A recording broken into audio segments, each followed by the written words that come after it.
Ngayon, kung itatayo ang Bulacan International Airport, ano magiging implikasyon nito? Kasi ang alam ko naman, sabi naman ni Mr. Ramon ang pagtatayuan ay yung lupain na kanila nang nabili. At yung titulo daw ay nasa 1930s. At yung mga madi-displace ay kanya naman daw bibilhan ng bahay at lupa, brand new. Sabi niya gano'n. So, ano naman ang ano doon? Hindi naman siguro madadali to dahil lupa naman yung sinasabi niya. Diyan po kayo nagkakamali. Ito po ay dalin-dalin ng proyekto na yan. Yung pong mismong kinlalagyan ng struktura, doon mismo itatayo yung Bulacan International Airport. So sa makatwid po, lahat po na yan ay mawawala. Ibig mong sabihin pag sasamantalahin pa itong merong ganitong struktura na mga matitibay na bato? Opo. Gagamitin nila yan? Yan po mismo yun. Wow. Opo. Sige, tuloy. Yan din po ang pinagtataka namin sa grupo namin kasi yung lugar po na yan sa aming obserbasyon, base po sa aming talaga literal na pag-aaral sa impact ng tinatawag natin ng yung climate change na yan, no? Yung lugar talaga ay lumulubog.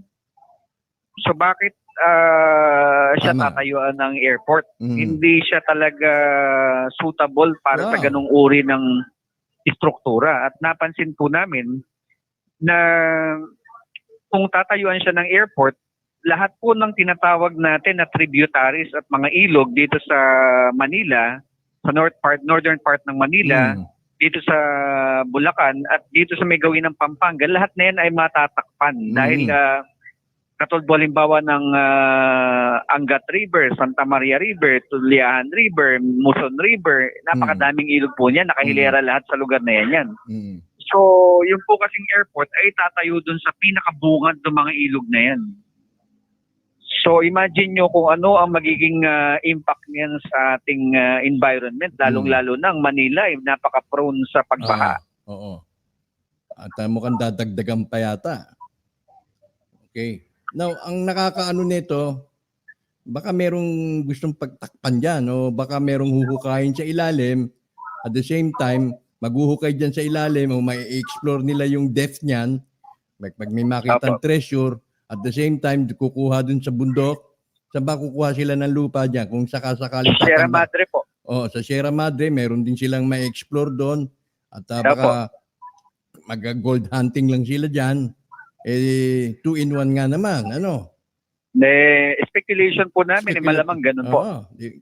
Ayoko po magsabi muna ng konkretong ng konkretong ebidensya, pero because of speculation kasi ang hindi ma-deny dito ng proyekto ay kumbaga yung illogical yung impossibility na kahit anong aspeto mo tingnan, hindi talaga siya po pwede. Pero bakit sigurado yung proponent na itayo niya yung proyekto at masidhi yung kanyang pangangailangan na masimulan nito agad. And may nakikita naman ako dun sa methodology nung kanyang pag-execute niya, I suppose nag-uumapaw yung pera, hindi naman niya may paliwanag kung saan manggagaling. I suppose na itong pagdidesisyon ay desisyon lamang niya na walang public consultation, na appropriate public consultation. Kasi sinabi niya, lupa naman daw nila yung pagtatayuan. Pero yung pala tatambakan. So bali pumihit yung kanyang storya. Kalahati totoo, kalahati hindi. O may tinago siya dun sa punto na yun. Kasi tatambakan pala may tatambakan pala siya Kala ko lupa. Actually po, ang malaking bahagi po ng Bulacan International Airport ay nasa tubig.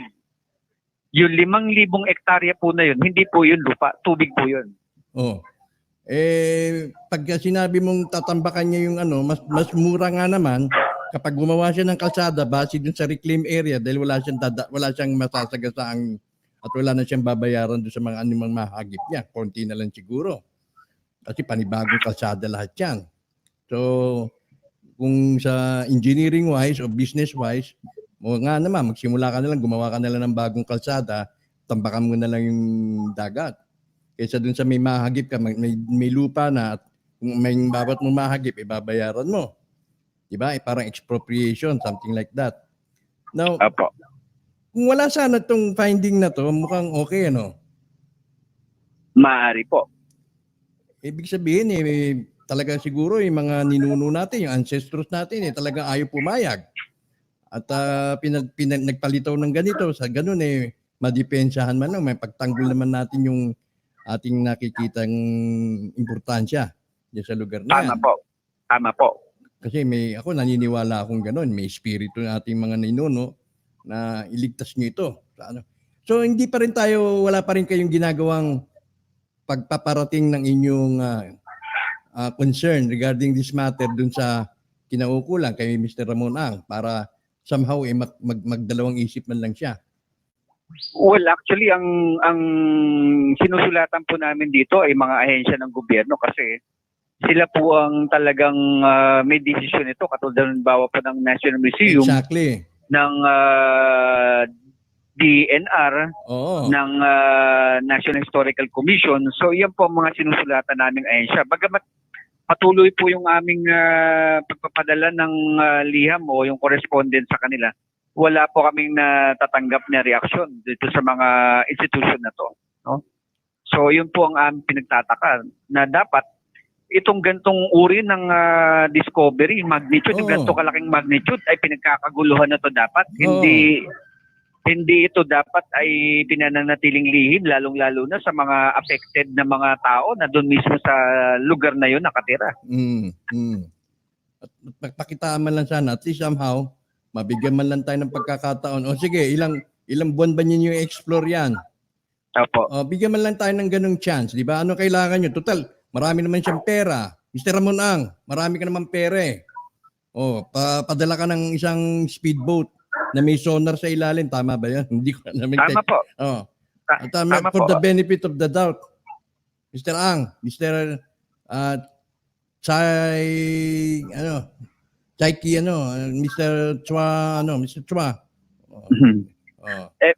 Ang totoo po niyan, Sir Anton, ang mainstream news lang po ay about sa Bulacan International Airport. Pero ang reclamation project po sa Manila Bay ay hanggang Bataan, buhat hanggang Cavite pa. So, malaki po talaga yung bahagi na sasakupin dyan ng mga iba't ibang negosyo at negosyante, no? Ay, dyan na nga lang sa Bulacan, si Governor, yung gobernador dyan, pumapalakpak ang tenga dahil may pumapasok na yung mga Chinese investors. Ako naniniwala ako na yung pera na to galing China. Chinese money to. So, ang mga magko-construct din yan, mga inject din kasi hindi nila pwedeng i-inject yung pera na yan dito sa ekonomiya natin kasi magki-create yan ng bubble. Pag nag-create ng bubble yan, pag pumutok na yung bubble, wala na, para matutulad tayo sa Japan. Gaya ng Japan, construct dito, construct doon, construct dito, construct doon, kahit hindi kailangan para lumabas lang yung pera. Now, nung tapos na lahat, pumutok yung bubble. Kaya akala natin noon, progresibo ang Japan dahil magagaling sila. Hindi palang ganoon. Ngayon, ganito rin ang mangyayari sa atin. Ang pera na to, sa aking palagay, sa aking suspecha, ay galing pera ng China na inimprenta lang na inimprenta doon at dito ginagastos para maitayo nga ito. Magkaroon ng realization of a vision, realization of a dream. Pero okay lang yan sana eh. Okay yan eh. Diba? Kung wala sanang ganitong lumabas, hindi nagpakita, hindi nagpahiwatig, mabigyan man lang sana tayo ng benefit of the doubt. O sige, suspend natin 1 year. Bigyan ko kayo, ano ba kailangan mo? Speedboat na may sonar? Kailangan nyo ba ng expert? Saan tayo kukuha ng expert na mga explorers? And then, pagka nasabi na, sige, deal. Pag wala, then that's the time. Pwede na. Pero sa ganito na nasa simula ka pa lang, nasa bungad pa lang tayo, tatakpan na nila agad yan. May dahilan, May nakikita pa tayong malalim na dahilan kung sakasakali. Well, actually po, may malalim na dahilan po. At yan po ay isa sa magiging revelation ng grupo namin sa programa nyo. Oh. Kasi ang ating pong gobyerno, yung ating mga kinauukulan, medyo ina-underestimate nila kung ano ang power ng kasaysayan. No? Correct. Well, ako po kasi meron akong sarili kong kasabihan, no, na kumbaga ito yung aking laging sinasabi na ang history is a very powerful weapon. So you must protect and claim and defend your or defend our history. No? Oo, hindi lang ganoon kasi kung masasabi natin Ophir ito, masasabi natin kingdom ito nung araw, Lemuria ito nung araw, malaking impact ito sa buong mundo, sa kasaysayan ng mundo, hindi lang kasaysayan ng ating bansa, Boyet. Tama po. Kasi ang tandaan po natin, ang China, the reason why nagkaroon sila ng tinatawag na kapangyarihan, no? Isa sa aspetong pinagkukunan nila yung kanilang kasaysayan. Alalahanin natin na yung historical claim ng China ay ginagamit nila para palawigin yung kanilang teritoryo, no? So kung may establish natin yung kasaysayan ng Pilipinas, lalong-lalo na sa bahagi ng pre-colonial period o yung bahagi na hindi pa tayo nasasakop ng Kastila, maaari nating maipagtanggol ang political interest at national interest ng ating bansa dahil meron pong malalim na ugnayan ang kasaysayan natin sa kasaysayan ng China nung araw. Bagamat ito ay pinipigil kong i-discuss sa gabing ito, no? Dahil meron po tayong pangalawang serye pa. So binibigyan ko na kayo ng pahapyaw na introduction, no? Sa magiging paksa natin sa susunod nating pagtatagpo. Sa Sabado. At sana magkita-kita na tayo at maayos natin itong sa platform namin, kukuhaan. Opo. So, sa ngayon pag-isapan natin, masama ako dyan sa inyo sa pakikiisa sa mabigyan man lang ng moratorium yung Bulacan International Airport hanggat hindi natin na-explore yung laman yan sa ilalim. Opo, maraming salamat po. Siguro dapat magkaroon ng pressure, hindi yung mga pupunta ka sa mainstream media, hindi niya papansinin dahil sa kanya yung Inquirer, nabili niya na yung ganito, may share siya sa ganito, may ganito. Tapos yung mga mainstream sumasampalataya sa kanya dahil kapag kinontra mo, di wala kang advertising. Ganun lang yan doon sila nabubuhay. Pero wala silang pakialam, na-hype yung issue. Akala natin maganda yan para sa atin, maganda. Wala naman tayong kontra. Kung hindi sana nagpakita ito, wala tayong agam-agam. Tama po. Ito pong binwangan ay maaaring maging simbolo ng muling pagbangon, no, ng Pilipinas, lalong-lalo na sa itong tinatawag natin na yung historical and political realm, no? Kasi ang pagkakaintindi natin sa ating sistema bago dumating ang mga Kastila, tayo ay mga mangmang na tribo lang.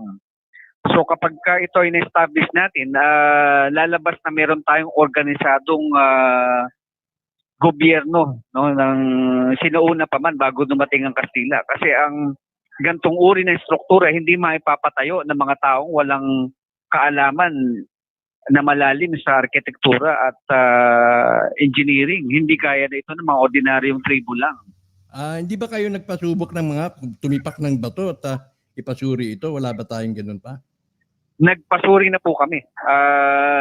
Lumalabas po kasi sa aming pag-aaral, ito po ay ancient na mga walls. Ancient. Talagang ay na yun Meron na kayong preliminary studies. Opo, meron na. Sa katunayan po, meron na po kami mga symposiums bago pa ito lumabas sa TV, bago po ito napunta ng Kapuso mo, Jessica Soho. Nagkaroon na po kami ng mga symposiums ilang beses na sa mga universidad, no? Mhm. So talagang pinipilit namin ito ay maging mainstream kasi nakita namin yung potential ng lugar na to, no? Para mabago yung ating kasalukuyang pag-iisip. Nakikita dito sa larawan na parang ang pagkaka-construct nito yung mga pinagsama-samang mga bato, mga solid Opo, na bato. At opo, parang plinaster, ano?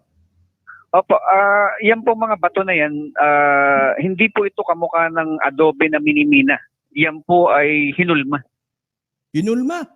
Opo. Kaya magtataka kayo, gaano karaming bloke yan na hinulma. Hindi yan yung sinasandblast, yung pinasasabugan lang. Hindi po. Hindi po yung tinitipak sa bundok at i-square cut. Yan po ay hinulma. Ay, may technology ba ngayon yan na panguhulma ng bato? O baka Wala po. Ay, Yan pong teknolohiya na yan, yan po yung tinatawag ngayon na bioconcrete.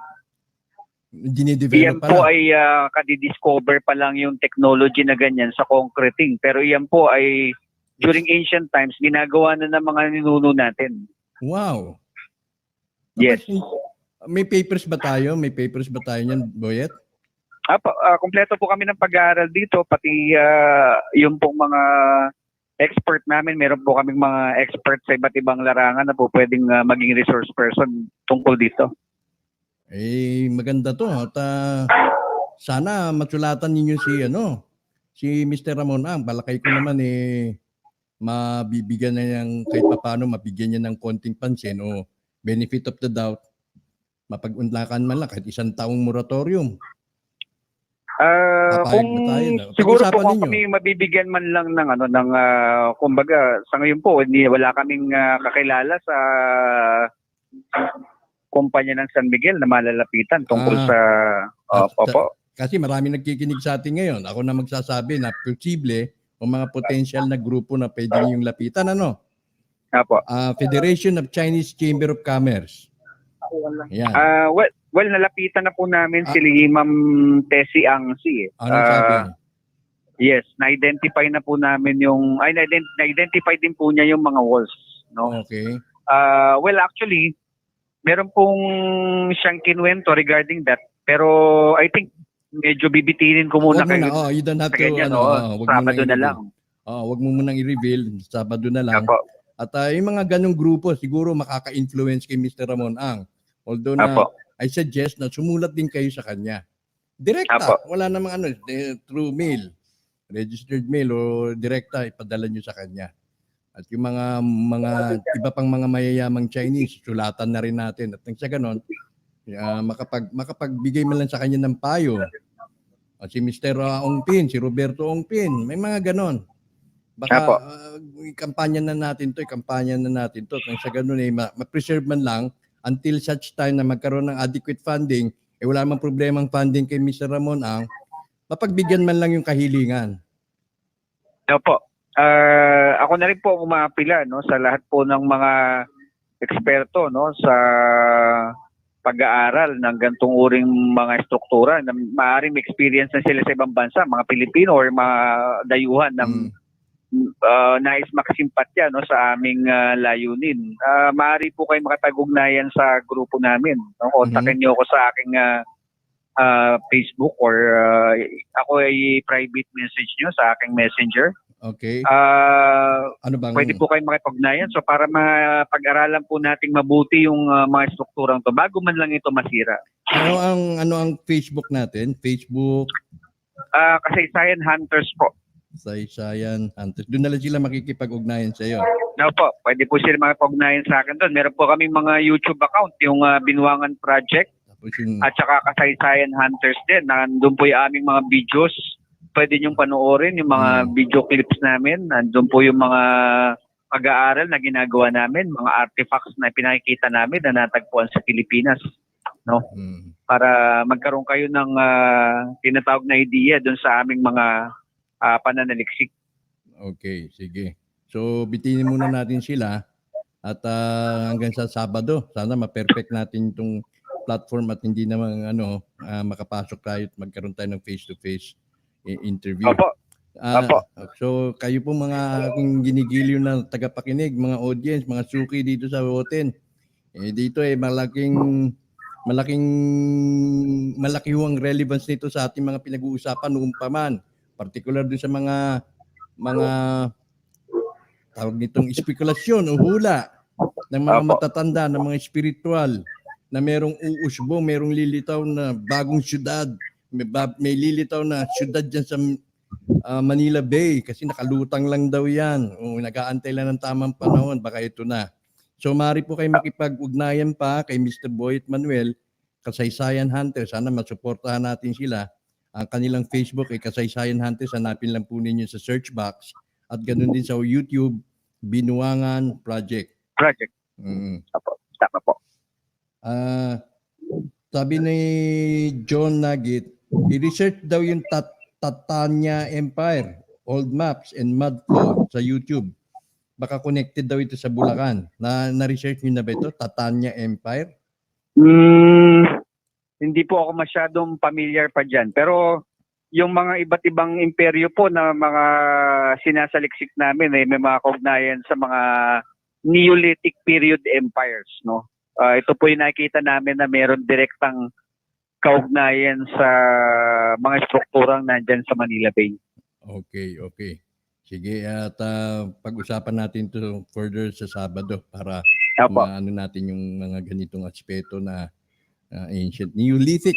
Pag-aaralan ko, hindi ko naintindihan yan masyado. Nakalimutan. Okay. So bago tayo magtapos, Boyet, anong apila mo tungkol dito sa pagtatayo ng Bulacan International Airport para marinig at makakuha tayo ng suporta? Ako po ay nananawagan sa mga mamamayan na meron silang alam dun sa mga struktura sa Manila Bay or mga eksperto, no?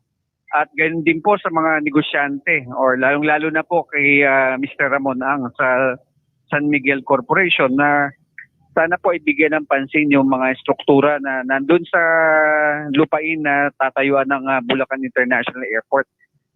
Kami po sa grupo namin ay wala naman kaming tinatawag na tutol sa pag-unlad ng bayan natin. Kaya lang po, ang hinihiling namin, kung ito man ay talagang sisirain na at talagang pinal na yung desisyon na ito'y tatayuan na talaga ng isang proyekto, mabigyan man lang sana po ng tinatawag na pagkakataon yung mga eksperto na pag-aralan itong mga strukturang ito bago man lang ito tuluyang masira.